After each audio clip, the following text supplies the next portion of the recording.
Hi guys, welcome back to my channel. This is Impact with Sheila at Handicraft. I am so excited to be with you guys. Guys, if you haven't subscribed, please subscribe to my channel. This is a channel where we encourage personal development through my personal story, personal journey, and also sharing other people's personal journey and advice. We do a lot of mentorship on this, targeting various age groups, especially the youth, the women. I am a CEO of a national youth organization called YASA, that is Youth and Success Association. I'm also an entrepreneur. I run a national, not a national, why is everything national? I run a safari company called Bintu Safaris, and I've been blessed to have so many opportunities to impact, and also with that, I just decided to share all those opportunities that I have. So if you haven't watched my previous videos, you'll realize that they are very important videos that you should be watching, you should be having, and you should be sharing and liking and commenting. So guys, welcome, and please watch the other videos. They're equally very nice and done just for you. Thank you so much. So I'll take you guys on how the journey to apply for a university college in the US was for me. This is my personal story. Probably it could be different for some of you guys. So how to apply for a US college? One, I got to apply to 4 college universities. It was supposed to be 5. That's inclusive of Harvard, but I missed on the deadline. The deadline for submission. So guys, please don't be as me. I missed on the deadline for application, so I didn't get to submit the Harvard one. So I only applied to 4 universities. And when I say I applied for 4 universities, I'm going to the US to study here in Kenya and in Africa it will be called masters, but it's over there, it's called graduate level. So I'm going as a graduate student, and this is a 2-year program with an extension of 1 year, that is OPT, where you are allowed to work in the US fully as a full-time working in the US, not as a part-time as a student. So I applied to 4 universities, and maybe let me just list the 4 universities. I applied to American University, that's in DC, Ohio State University, Indiana University, and University of Denver.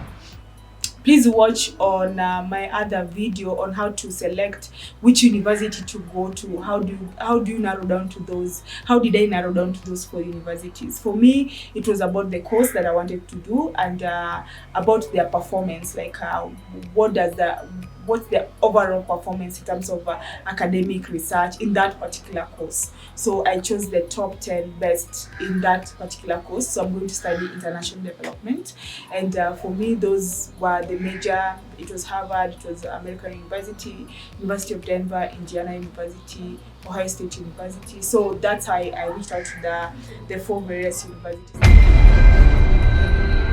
The first, some of the requirements included: 1, I needed to have my transcripts. Guys, if you're going for a graduate program, you need to have your transcript, official transcript.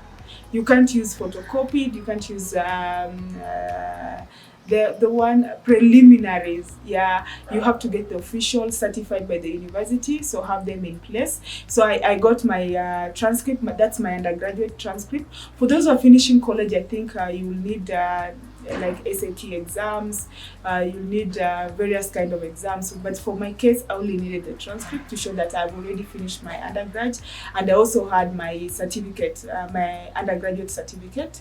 And if you haven't watched what I studied for my undergrad, I studied anthropology, so go and watch that, and why it has been a pillar in my life. So then the second thing, so you have your transcript. Please have your transcript and your certificates ready, because you'll need to upload them. Then the other one is that you need to have your test scores ready, especially those who have the SATs, those who are supposed to do the GREs, go and check on them, GREs, GMAT, especially those who are going for BCom courses, accounting and all that, then they need to do GMAT. Yeah, so you also need to have your test scores ready. So roughly it takes like generally for you to have the SATs and all that, people take 1 year, but for my case it was different. I did all these things in less than a month. Like, I had everything in place. The other third requirement that you need to have, you might, it was not for my case. Some people are required to have a Toefl exam. So Toefl is more of an English exam. So where you do these exams, you do them at the mostly Canadian embassies. They have the provision, I think. So I'm not so sure about that. But what I'm sure about is the British Council. They offer Toefl, and please just Google around. You'll get all the information about where to get your Toefl. For my case, they never required me to have GMAT. They never required me to have a GR exam. They never required me to do SATs, because I'm coming from an English speaking country and all our exams are in English format. So I didn't know to do a Toefl exam. So for my case, I didn't go for any Toefl exam. And probably I think at the graduate level, you don't need to do the exam, the English exam. That's what I experienced. All the university, including Harvard. My applications, the 4 universities, I did them directly to the various universities' website. I Googled on the university. When I Googled on the university, they shared with me, not shared with me, it's all there. There's admission. So you click on admission, then I went to the graduate enrollment. Then when I clicked on the graduate enrollment, it brings a screen that has, various provision for you to put in various details. So they start with your personal information. You'll also have to complete some essay question. So I just want to share with you for my university, what I was required to write on. So my first essay question was describe a problem facing our society for which you'd like to find a solution. Explain this problem's significance to you and the steps you would make, you hope to take to identify this solution. So this was my first question. So I'll just read roughly how I answered that question. I am currently involved in youth empowerment and gender equality initiatives, especially solutions to youth unemployment, which is currently a global problem. Africa has youngest population, with countries like Kenya, Angola, Mozambique, and Niger having a median of their population below the age of 18. Youth unemployment is a global problem, with some countries in sub-Saharan Africa registering a percentage of over 60%, compared to countries like Germany, which is only at 3.8%, and United States at 3%. Gender inequalities, unequal access to employment, variations of pay between men and women, poor quality of education, world poverty and hunger are some of the challenges facing the youth in Africa, and I'm currently tackling that in our organization. My role as the regional coordinator for Africa with the World Health Organization exposed me to real challenges the youth are facing. In 2013, I founded a youth organization to try and find solutions to some of the problems I had identified. My organization, YASA, has currently impacted over 13,000 youth across the country.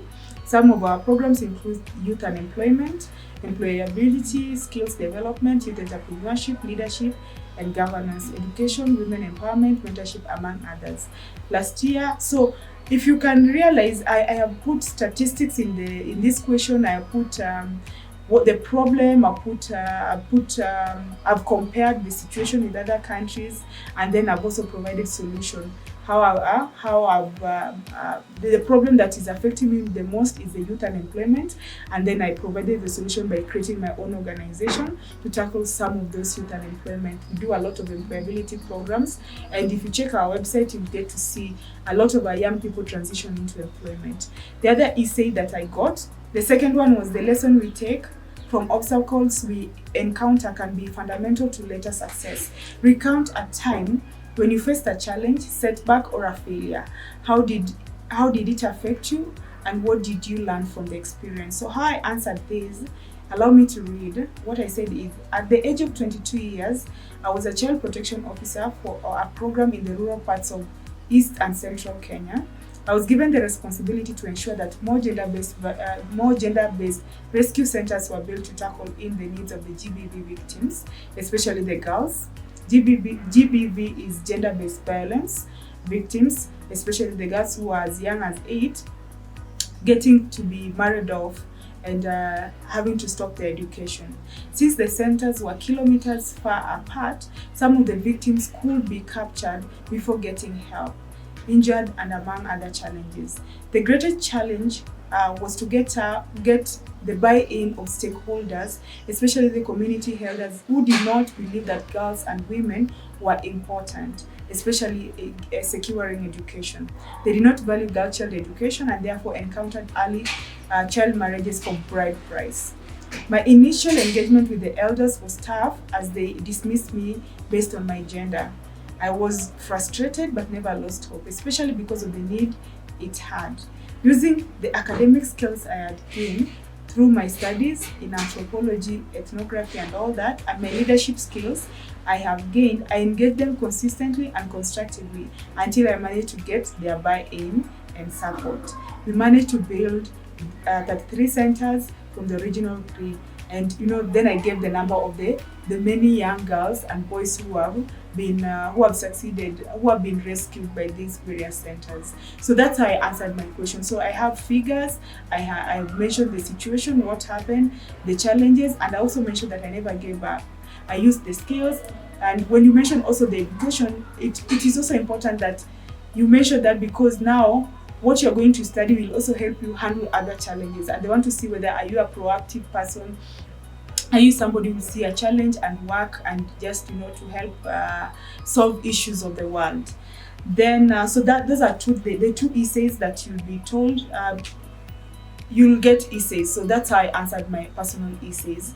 Then you'll also be asked to do a personal statement, and I'll also do that. That's number 6.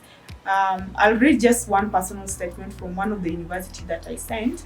And if you are interested, I can do a special video on the essays and personal statements. So feel free, reach out and say if you're interested for me to do the personal statement, how to write a personal statement for a university college. I'm more than interested to do that. If you want to reach out on one-on-one, please feel free. My email address and my contacts are on the YouTube channel, so just reach out. So my personal statement for this application, one of the universities read like this: I would like to undertake a master's MA in international development because, so I've already started by stating what I want to study.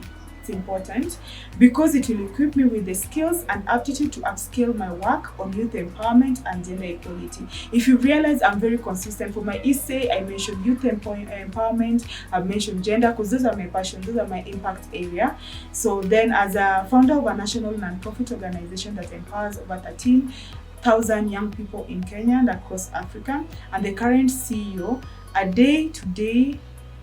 on a day-to-day, I interact with different problems, stakeholders, government programs, policies, among other, directly influence our vision to empower the youth and gender equality. I am also faced with challenges of understanding some concepts of life, like world poverty, international policies, inequalities in the world, political, social, economic, and diversities, among others. So I'm just trying to tell them from the opening if the person who's reading this, they already understand why I want to study this. I've already stated that I am interested on that because I want to gain the skills. Why? Because I'm a leader where I am, and what are the challenges, and what do I do about it, and how will that, and why this opportunity will be important. I've also mentioned that I want to learn not only locally but also international space, like the poverty, world inequalities, and all that. That's the first paragraph. The second paragraph, I've chosen to come back. I've chosen to do my graduates in this. So I mentioned the university because I love the facility. So you have to also rub in and just say why that university is very important. So for mine, I love the facilities, I love the academic, I love the administrative professors, and all that, because I was in that university in 2016. So I had a very clear understanding of the university and also some of the awards that they've gotten, research and all that. So just the second paragraph, just bring in why that university is very important for you. Then the third one, I wrote that with regards to international issue, I wish to address in my career. I'm currently involved in youth empowerment. So this is the third. I just brought on the issue, now narrowing down why this master is very important for me.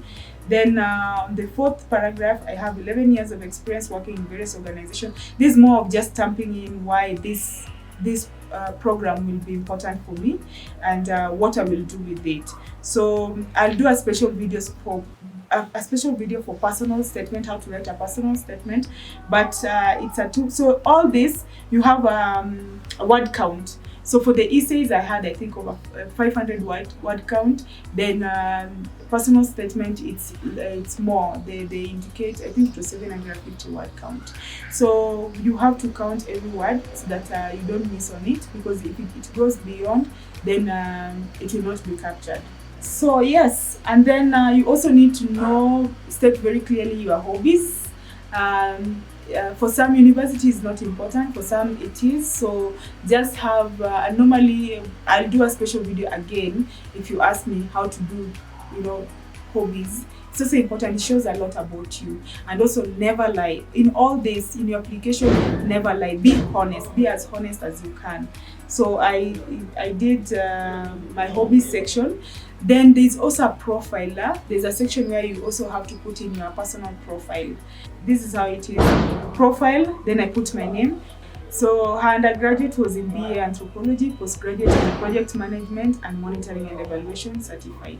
Sheila has over 11 years of experience in working, initiating, managing and developing programs on the field of youth, empowerment, women and gender, education and community, national and international level. In 2012, when Sheila was only 24 years, she won a global award as she worked as the Africa's Regional Coordinator for World Health Organization under the umbrella US Youth for Road Safety, where she served in all the 24 Anglophone countries. I've done a special video on that, so you can check on that. And as a child protection officer, so my profile just captures who I am. Then there's also Sheila is the current CEO and the co-founder of a national youth organization registered in 2015. And that has impacted over 13,000. Then I listed some of the programs we ran there. Then another section, I also mentioned my skills, personal skills. And I also mentioned Sheila is a proud Mandela Washington Fellow. I'm a proud Mandela Washington Fellow and a yearly fellow, 2016. And she was also selected in the Presidential Summit. And so I've listed some of the things that I've done. Our organization impact has gone unnoticed has not gone unnoticed in Kenya. We've got selected in various steering committees, influenced various policy development. So my personal profile is just my journey, my work journey, my personal journey and all that. So you'll also have to put in your personal profile. You'll have to update your CV. So guys, your CV is a living document. You don't just wake up and put the CV you've been having for the last 3 years. Your CV is a living document. Living document means that you keep on updating it. So I had to update my CV. I had to upload my CV. So you'll have a section to upload your CV. And a CV for a graduate level is very important. For those who are just from high school to going to do their bachelor, I don't think they need to put their CV. But for a graduate level, it's very important. Then there's also a section for recommendation. This is very important. I had two of my professors, then one in the work experience. So what you do with the recommendation, you just send them the link to do recommend you and they forward it directly. So be careful who you pick on to be your recommended, because some of them might not be for your good interest. So just go out for those who really understand you and those who can explain well and those whom you are close to. And you can even share with them a draft, update them on what you've been doing. Just keep on updating your recommenders, what you've been doing and all that. So for my case, I chose people who really knew me very well and who could speak well for me. And I'm so proud that I have them in my life. They made the process so easy. They made the process so beautiful. And, I got... I didn't have issue with and they submitted before the deadline. So that was really, really important. It's very important they submit before the deadline. Then always remember to click submit. When you click submit, you cannot access that document. it is gone, it is gone. So I clicked submit. I applied, one of the university I applied on 8th, and by 11th I got a response, I think 8th of January, and within a week I got a response, and I'm just privileged to have been part of that, to have been motivated to go for it, because I kept on saying no, I don't want to apply. But when I applied, it was automatic. All the 4 gave me automatic scholarship. So if you're doing something in the community, if you're doing something for your, if you're just out there and you want to impact, there's a way that the world rewards you. I think those scholarships were a reward for my work in the community. I'm dedicated to my work. I'm dedicated to just seeing people getting empowered. And when I see such good news and getting scholarship, I just feel encouraged all the time. And I pray for each and every one of you that you seek opportunities whenever they come. Don't procrastinate. These things are not as hard. They are not as hard. You just need to be as clear. And I always tell people, be honest in your application. Be as statistical, quantify. If you are to say, I've impacted, I've been a mentor, quantify. I've mentored 3,000 girls, I've mentored 3 girls, I've mentored, from this level to this level. Always evaluate your impact. Don't be as general. Be specific, quantify, be honest, and the world is for you to explore. I'm very excited and grateful for all the universities that got me accepted. Unfortunately, I couldn't go to the 4 of the universities. I had to use other criteria to pick on one. In the application, you also need to have enrollment. You need to have some money in your card. There is an enrollment fee for graduate programs. So for my cases, for the 4 cases, for the 4 universities, each university I was required, I think University of Denver, I had to pay an enrollment fee of $500. Then this is normally refundable when you join the university.